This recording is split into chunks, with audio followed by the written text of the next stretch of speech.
bien, amigos, a ver, hemos hablado de la minería, hemos hablado también con Donita sobre el análisis de la participación de la mujer en la economía de nuestro país, pero también hay una participación de las mujeres en sectores decisivos, ¿no? Como los ministerios, como los viceministerios, etcétera. Paola Lasarte, exministra de Transportes y Comunicaciones, está con nosotros. Paola, ¿qué tal? Bienvenida. Gracias, Valeria, por la invitación.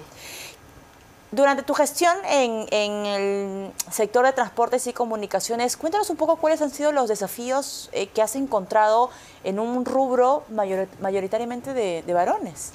Bueno, en mi caso, como yo venía del sector, quizás ese, digamos, primer enfrentamiento con esa realidad que tú has mencionado, que es realmente masculina, la viví antes, ¿no? Y siempre un poco desconfianza cuando se habla, cuando son mujeres, cuando somos mujeres más jóvenes, inclusive cuando no somos de las carreras tradicionalmente vinculadas a la infraestructura que pueden ser las ingenierías.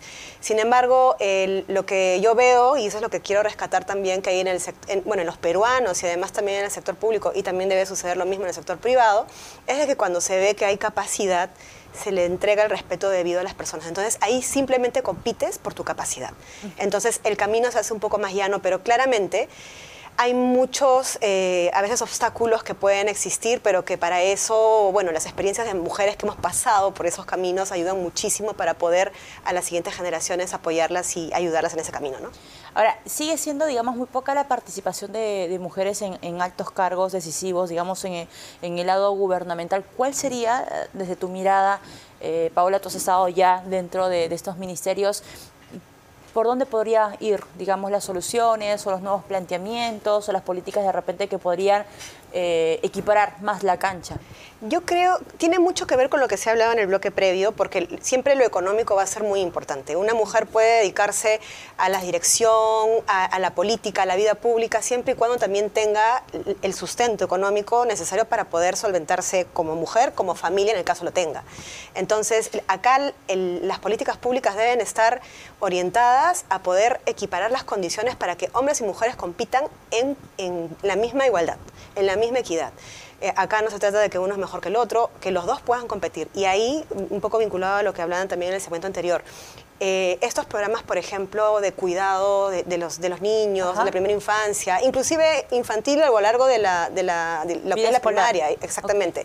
No debiera ser exclusivo solamente, obviamente hay poblaciones vulnerables a las cuales se tienen que focalizar los recursos, pero todas las mujeres de todos los estratos sociales pueden participar en política, pueden participar en emprendedurismos, en el sector privado. Entonces, esto debería ser una política fundamental del Estado, de poder proveer aquellos servicios de cuidado para que las mujeres y los hombres, porque los hijos no son responsabilidad exclusiva de las mujeres, puedan trabajar sin preocupación, sin tener esa angustia de saber qué está pasando con su familia, con sus hijos. Entonces, esa es la verdadera política de asegurar, primero de cuidar a la familia. Si a veces escuchamos un poco estas discusiones políticas de la defensa de la familia.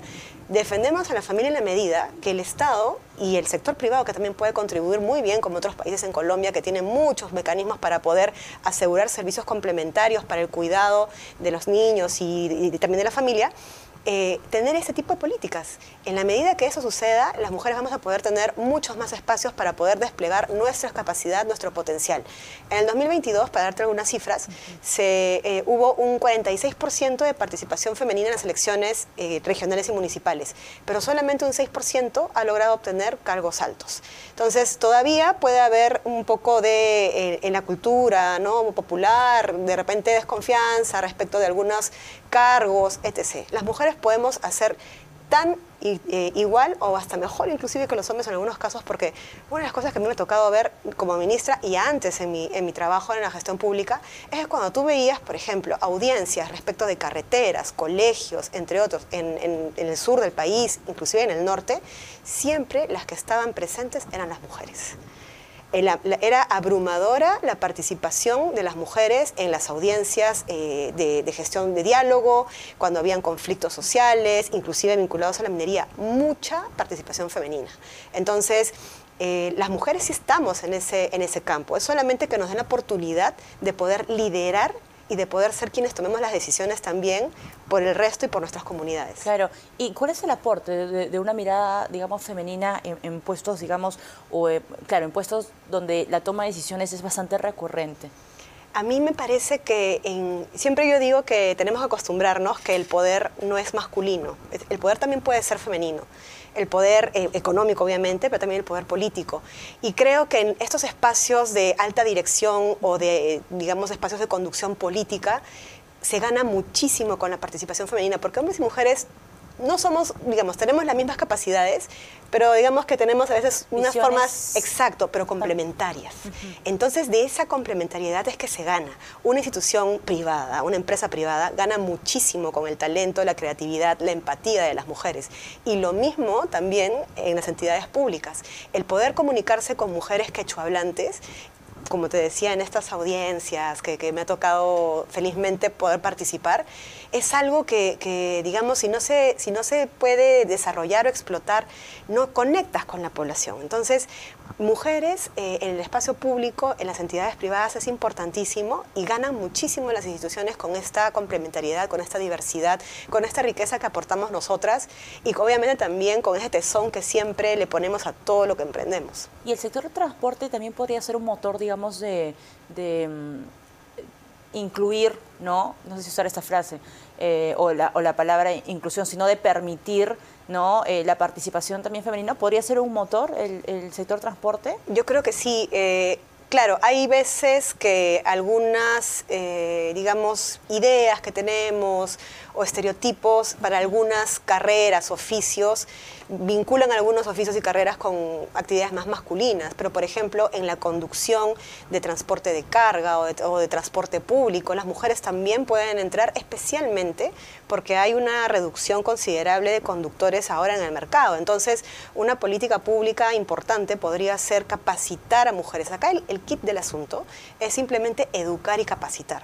El resto está en cada una de nosotras en la medida que podamos desenvolvernos en igualdad de condiciones con el resto. ¿No hay suficientes capacitaciones en el Estado, o sea, en la parte gubernamental? Por ejemplo, si quisiéramos hacer para lo que es el servicio público, existe tanto para hombres como para mujeres, ¿no? Es más o menos del 50% de las mujeres, mejor dicho, 44% más o menos del servicio civil son mujeres al día de hoy, más con una participación en los gobiernos regionales de casi 50 y tantos % y de 33% en gobiernos locales.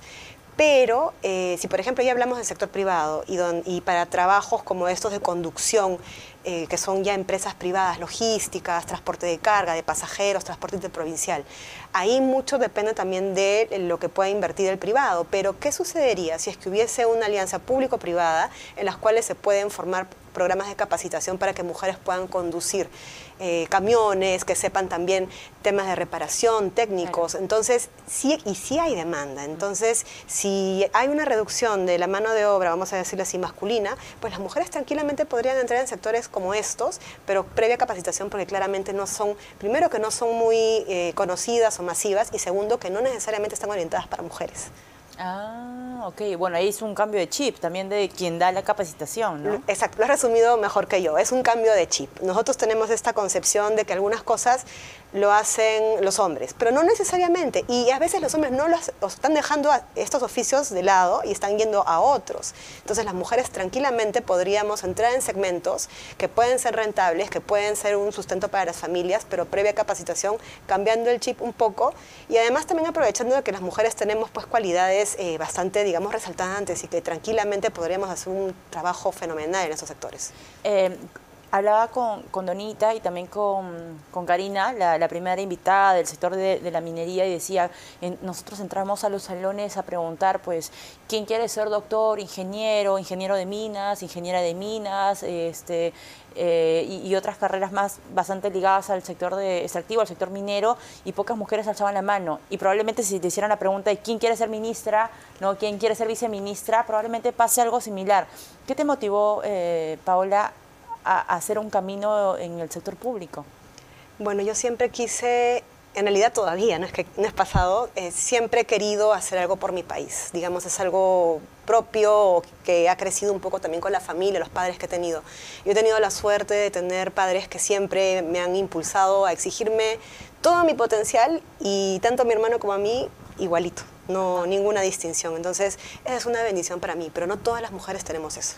Entonces, ahí es donde tenemos que entrar, bueno, primero también mujeres a poder apoyar, porque tiene que haber también una solidaridad entre nosotras, pero también el Estado tiene que entrar a ver que el capital humano que las mujeres representan es muy valioso y puede aportar muchísimo más. Entonces, si no se ve por un lado, digamos, de lo que es lo correcto, de los valores, de lo deseable, veámoslo también por un lado, digamos, cuantitativo. Tener la PEA femenina, la mano de obra femenina, claramente agrega un valor agregado muy importante a la economía nacional.